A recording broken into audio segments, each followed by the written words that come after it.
Hey, Bill McGee with Berkshire Hathaway. And David Akimi. We are here today to talk about, what, hidden secrets inside of houses? Hidden secrets inside of houses. Yeah. So I had that nice thumbnail of lipstick on a pig.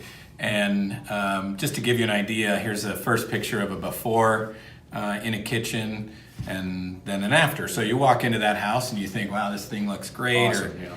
you see a kitchen like this. Yeah, this stuff looks amazing. So the problem is sometimes you're walking through a house like this and on the first floor it's looking amazing, but there are some secrets lurking sometimes, Yeah, right? absolutely. That's why we show lipstick on the pig. Not uncommon at all that I go into a house that's been all the cosmetic stuff done to the nines. The place looks like $1 million, but when I poke around just a little bit harder, I start to see all the stuff that they should have actually fixed, but they didn't. Right. Yeah. So when we talk about selling real estate, when we're working with buyers, I just don't think we're selling. No, absolutely not. In fact, a lot of times our job is more to put the brakes on, see the problems that they don't see, and make sure they don't buy the wrong house and end up in a money pit. Yeah. So I have some pictures from a day that David and I were both out together last fall with a guy that was a relocation client. So we looked at 11 or 12 houses that day. Yeah. And it makes you really motivated to find the house. We had looked at probably 7 or 8, and we went into one that looked awesome. Yeah, like amazing. everything about it was great. Before we walked in, we thought price is pretty good too. Yeah, neighborhood was good. Yeah. Updates were amazing. Pictures online looked fantastic. The wife immediately fell in love with it. Yeah, little notes everywhere. Remember the notes? Yeah, that said, the notes, we yeah. love this breakfast bar, whatever. Yeah. And then we saw this. Oof. There's his feet, by the way. We're not going to name him, but there's our client. So that thing in the middle that the pole is attached to is like a caisson or a pier or something. A pier goes into bedrock, so it's the most stable part of the basement. That's why it stays still when everything around it floats. Right. Yeah. And so the floor is designed to float. The walls are the foundation. The concrete floor is supposed to float, but not this That much. No, not that much. It's like 3 or 4 inches, I think. Yeah, and you can see the pylon or the pier going down to the bedrock is actually starting to crack in the center, and you got a drop of 4 inches there on the right hand side. Not good. The other thing about this house is there was Actually, I said that wrong. That's not drop. That's the floating floor heaving around it and, raising. Yeah. The pylon's actually at the original height that it started off at.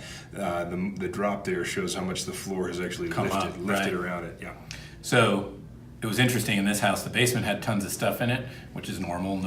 We don't judge anybody for having clutter down there.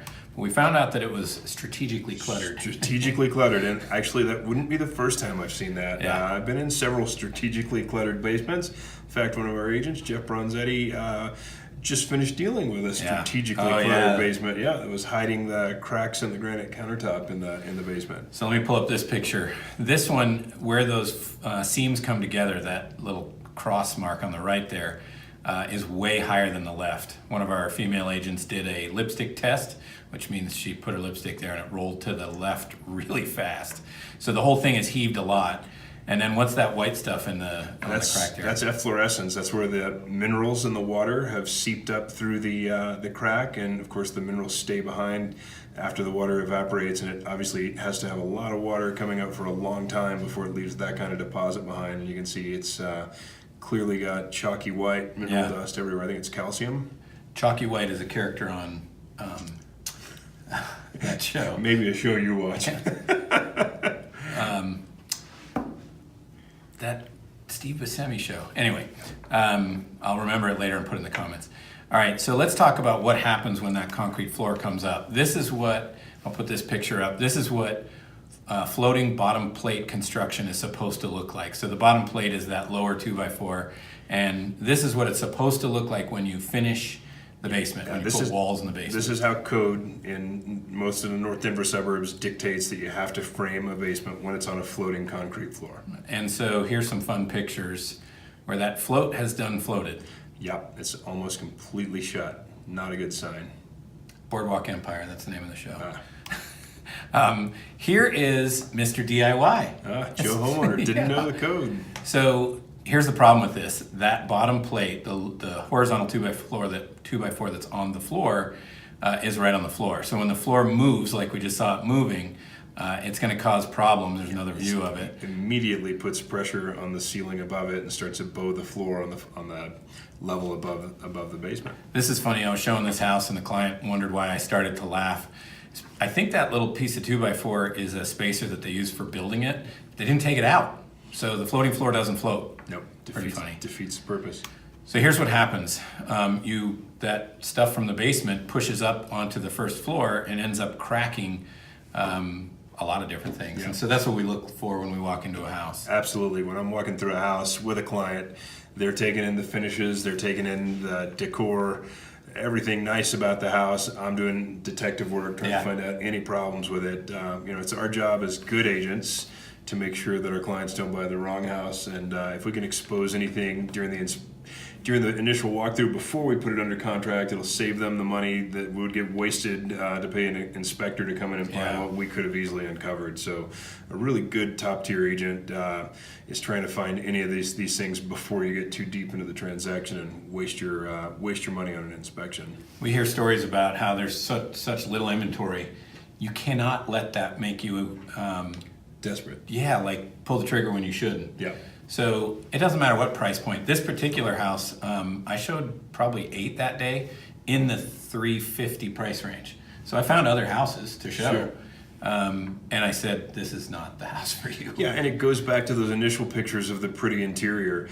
It seems like more often than not, when I see a really, really well done interior, and not every time, sometimes the people are smart, and you do get some good fix and flippers, some good investors that'll fix the underlying structural bone issues, or they'll start with a house with good bones as their flip candidate. But I also see half of them that are done to the nines as far as the interior finishes go, but when we start to walk the perimeter, you get cracks like this, you got heaving basement floors, bad siding, bad roof, bad wiring, bad plumbing, you name it, bad drainage. All right, let me see what else I got. Oh, this is water incursion. Let's talk about water incursion. Speaking of bad drainage, there you go. So that white downspout extension isn't long enough. It needs to probably be 6 more feet off to the left of the picture. And you can see, I don't know if you can tell, but the soil is sloping inward to the house. So it's all just draining right in there. Yeah, that's actually creating more problems than it solves, because it's taking all the water that hits the roof everywhere, concentrating it in that one pipe and channeling it right into the basement. So I'll show you what it looks like. This is down the way. You can see there's a window there, but down the way the water kind of followed the top plate and came in there. And then this is the basement right below it. And they were trying to clean it up, and they pointed it out to us that this was a listing. That's why I say they were pointing it out to us.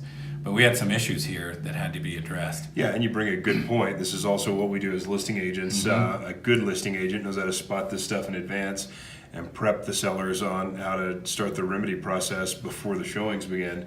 Can't tell you how many times I come in a house that has all these issues that if they just had a good listing agent that understood how to spot these problems and give them the proper advice on how to start to remedy the issue before potential buyers started to walk through and see it, would have been a whole different story. I mean, this is the kind of stuff that can make or break whether a house sells quickly or takes 5-6 reductions to get moved. Right, and this was one that Amanda and I went on, and you know how disarming Amanda is, but she said to them, just so you know, as we walk through, I'm sorry up front, I'm going to be picking it apart. Yeah. And kitty litter was part of picking it apart. Yeah. There's kitty litter in that picture, and we went through that house and said, okay, no buyer in their right mind would buy this. No. Plus, this house was like $750 or something. Yeah, it wasn't like that. a cheap It was house. I remember that house. I went on a subsequent Yeah. appointment with her there. Gorgeous place, but definitely had some loose ends that needed to be tended to. Not that hard to fix. There's a little grating outside. You need a bobcat for about an hour and better downspout extensions. Less than $1,000 worth of repair to avoid $5,000, $6,000, $10,000 worth of reductions if you leave it alone. All right, here's another fun one. I think you and I were at this one together. The red arrow is pointing at what? That's the French drain inlet as it comes into the sump pit, and this is probably single-handedly the #1 cause of all basement issues. I see more massively damaged basements over this one issue than anything else combined. So that black circle in the middle is the float, which works like the float in your toilet.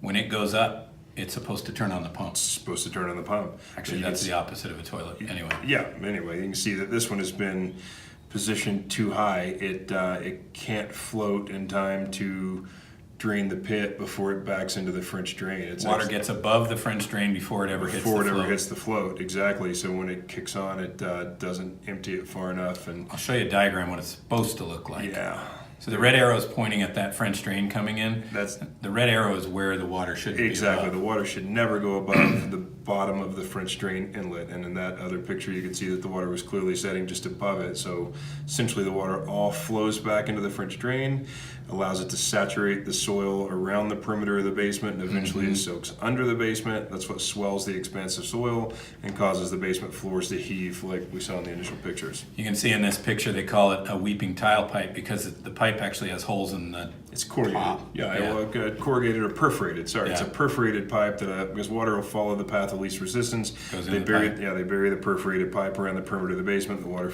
goes into the perforation, drips through the pipe into the pit, and it protects the expansive soil underneath the basement floor Right.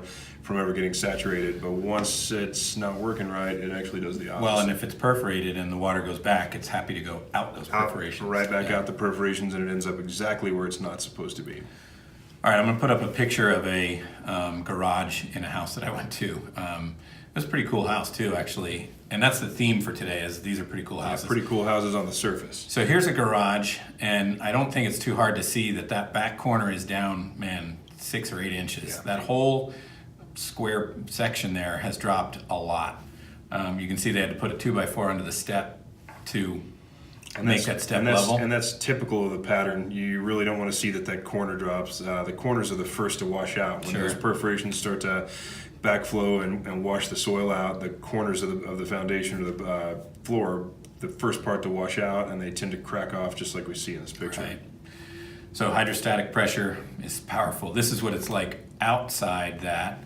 You can see kind of if you look at that step into the front door that it's slanted compared to the front door, and the sidewalk is slanted, aiming down towards the river rock there and creating a pond. The channel, it just makes a channel. And the sad thing is, to the untrained eye, most people would walk up and say, sidewalk's a little crooked, but if they don't put 2 and 2 together and see the big picture, they don't realize what it's doing.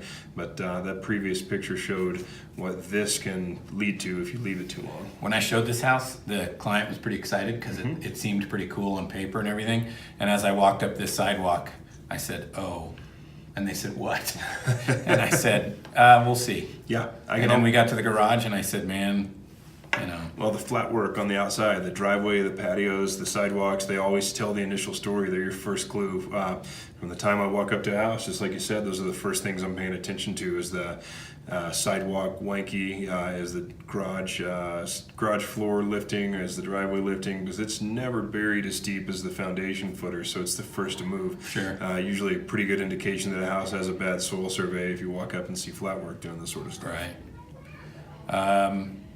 Oh, this picture, that little access panel, that's to service the jacuzzi jets. After the client left, I was locking up and I heard, this is a different house, but I heard something, so I opened that panel and a bird flew out in my face. Nice. It's not a good idea to allow access from the outside. It was funny and it made for a good video on my Facebook page, but not good for the structural integrity of the house. Okay, here's another house that I went to show, and I'll pull up this picture here. You can see some patched concrete down there. And remember that the floor is supposed to move independently of the wall. So there's usually about a ½ an inch of felt in between the floor and the wall, and that's kind of like a slider so that the floor can move. And so I'm looking at this, here's the next picture, and I'm seeing all this patching. And then I come over here, and there's that efflorescence coming up through. So here's what's funny, I go outside, and I've never seen this before. In the window well, the red arrow is, you can't see it under the leaves, but there's an extra sump pit there. In the window well. In the window well. And there's the electrical cords. So much wrong with this picture from a code perspective. So they've got the sump pit plugged in right out there on the outside outlet. The pipe you see on the bottom of the picture is the exit, so that's the sump putting the water out. And it's because this window well keeps getting filled, and that's also right above where all that efflorescence was in the basement. Well, the efflorescence also indicates that the soil underneath it is saturated to the point already that it's got nowhere left to go, and it's taking the path of least resistance and coming back up to the patch. So not good. Well, that's it for the photos. So our point today is if you go out with us to look at houses, we are looking for all kinds of reasons not to let Not you buy to the buy it. house, you know. Every agent on our team is trained to spot these type of problems, and I can tell you most agents aren't. That's going to be the differentiating factor between a really top-tier buyer's agent and run-of-the-mill agent. What do they say? The Pareto principle: the top 10% of agents sell 90% of the houses. Except in Denver, in the Front Range, it's 4% of agents are doing something like 90% of the Yeah. business. So that means that 4% of the agents are the ones with all the experience and know how to spot this stuff. Yeah. So if you hire a random agent, you got what, a 96% chance that they're going to have no clue how to Yeah. spot these things. Yeah, and so look, when you look at the Hakimi team's 165 reviews, and we're at 4.95 stars or something like that, it's because we're taking care of our clients, you know? Diligent. We're looking for the stuff that Yeah. the other people aren't looking for and don't know how to look for. So look, it's the perfect time to buy a house because it's the fall. Inventory is actually up quite a bit, as you saw in my market update. We're at 8,200 houses on the market. Inventory's up and competition's down. We've passed the back to school threshold. A lot of the families that were trying to get into the perfect house before the school year started have already given up the hunt. So that means if you're still out there on the hunt, you got fairly high inventory and very low competition. Yeah. Thanks for watching. Thank Give us you. a call. Check the website. We've got the best search tools in the business to find your next house. And we're really good at listing as well. So give us a holler. Thanks. Bye-bye.